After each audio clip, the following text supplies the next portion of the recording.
नमस्कार, मैं हूं अजय शर्मा और आप देख रहे हैं वॉइस ऑफ भारत। 15 राज्यों की 57 सीटों पर राज्यसभा के चुनाव होने हैं। 10 जून को वोटिंग होगी।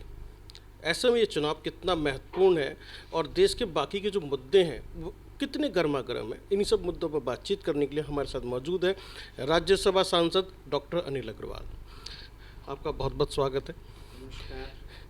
सबसे पहले आप इन चुनाव को किस तरीके से देख रहे हैं? देखिए, राज्यसभा का चुनाव बहुत इम्पोर्टेंट है और उच्च सदन की एक अपनी महत्वता है, उसकी एक अपनी गरिमा है। और जिस प्रकार से ये चुनाव होने जा रहे हैं, इसमें कुछ पार्टियों को नुकसान होगा और कुछ क्षेत्रीय दलों को फ़ायदा भी होगा।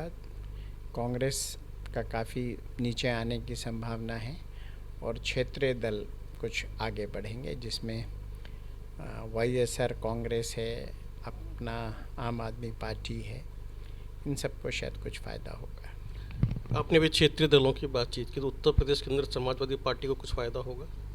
नहीं, समाजवादी पार्टी के पास वर्तमान में भी 3 ही एमपी हैं राज्यसभा में और उनके 3 ही रिपीट हो जाएंगे। हम लोगों को शायद फ़ायदा होगा, हम लोग को 8 एमपीज़ मिल जाएंगे। जैसे कि हम बात कर रहे हैं सुब्रमण्यम स्वामी की, तो क्या इस बार बीजेपी सुब्रमण्यम स्वामी को भेजेगी राज्यसभा? इसका उत्तर देने के लिए हमारा राष्ट्रीय नेतृत्व सक्षम है। डॉक्टर सुब्रमण्यम स्वामी एक बड़े राजनेता हैं।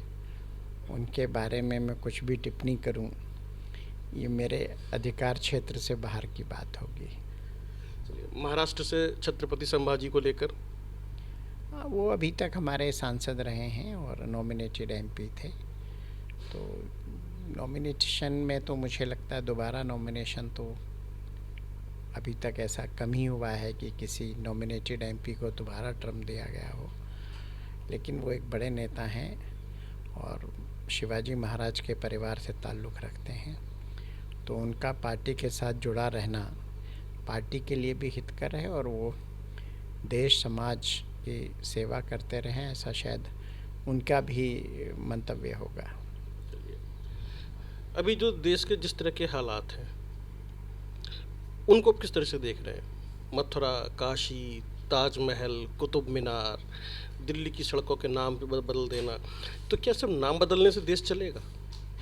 नहीं, देखिए, ऐसा नहीं है। ये प्रतिक्रिया है समाज की।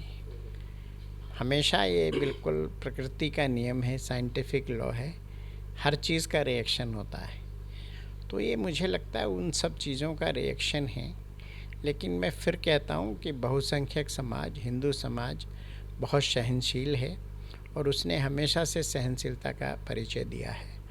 और यदि कुछ ऐसी सड़कों का नाम हम बदल दें जो दास्ता का प्रतीक है और हम ऐसे लोगों के नाम पे रखें जिन्होंने इस देश को, समाज को दिया है, तो ये निश्चित रूप से बेहतर होगा।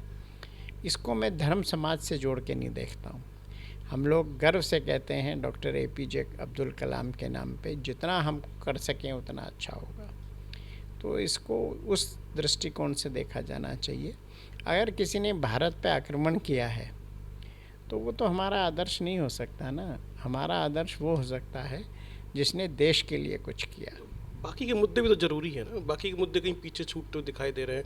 आप देखें आटा महंगा होता जा रहा है, मुंबई में लगभग 49 रुपये किलो आटा बिक रहा है। पाकिस्तान की जो हालात हैं, श्रीलंका के जो हालात हैं, वहीं देश में महंगाई कहाँ जा रही है, तो ये भी तो मुद्दे ज़रूरी है ना। आटा अगर महंगा हो जाए, रोटी महंगी हो जाए, तो पहले जो है अब देखिए 4 रोटी की कीमत कितनी हो गई, मतलब 4 रोटी, 2 जून की रोटी भी आदमी नहीं खा पा रहा है। ये मुद्दा भी तो ज़रूरी है ना।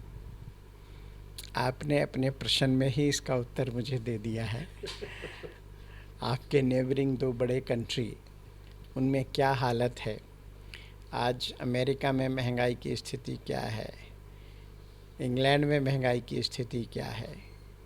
आज कोई भी देश अंतर्राष्ट्रीय घटनाओं से अछूता नहीं रह सकता, भारत भी उससे अछूता नहीं है। लेकिन मुझे गर्व है कि हमारे माननीय प्रधानमंत्री श्री नरेंद्र मोदी जी के नेतृत्व में देश आगे बढ़ रहा है और इन सब चीज़ों का भी अगर आप बाकी अंतर्राष्ट्रीय स्तर से कंपैरिजन करें तो स्थितियां बेहतर हैं और उसको कंट्रोल में करने के लिए निरंतर कार्य हो रहा है। कुछ ऐसे मुद्दे हैं जिन्होंने बड़ी चर्चा छेड़ी हुई है, जैसे कि मैरिटल रेप को लेकर। उसमें जो उसको आप किस तरीके से देखते हैं? कोर्ट का बयान है, दो दिल्ली हाई कोर्ट की जो 2 जजों की बेंच है उसने अलग अलग बयान दे दिए हैं, महिलाओं की अलग प्रतिक्रिया है, तो आप किस तरीके से देख रहे हैं? ये एक बहुत बड़ा मुद्दा है और मुझे लगता है इसमें इंडिविजुअल राय उतनी इम्पोर्टेंट नहीं। इस पे एक सामाजिक रूप से संसद में व्यापक इस पे चर्चा होनी चाहिए, क्योंकि ये हाँ ना वाला प्रश्न नहीं है, ये एक बहुत बड़ा इशू है और इस पे व्यापक चर्चा हो, सब लोगों के हर पक्ष का नज़रिया देखा जाए, संसद में इसमें बैठक हो, इसमें चर्चा हो, तो मुझे लगता है एक ऐसा मुद्दा, एक ऐसा रिज़ल्ट निकलेगा जो सर्वमान्य होगा। इसमें इंडिविजुअल राय उतनी महत्वपूर्ण नहीं है। आपने बहुत बड़ी बात कही, इसके ऊपर अब संसद में चर्चा होनी चाहिए और उस पर जो रिजल्ट निकल कर आएगा वही देश को मानना है फिर। हाँ, मैंने दोनों कहा, मैंने कहा समाज में भी चर्चा होनी चाहिए, संसद में भी। समाज क्या चाहता है उसी का प्रतिबिंब संसद में दिखाई देता है ना। 130 करोड़ लोग तो चर्चा नहीं कर सकते, समाज के लोगों से राय जानी चाहिए और फिर कानून बनना है तो उसके लिए फिर संसद में चर्चा आवश्यक है।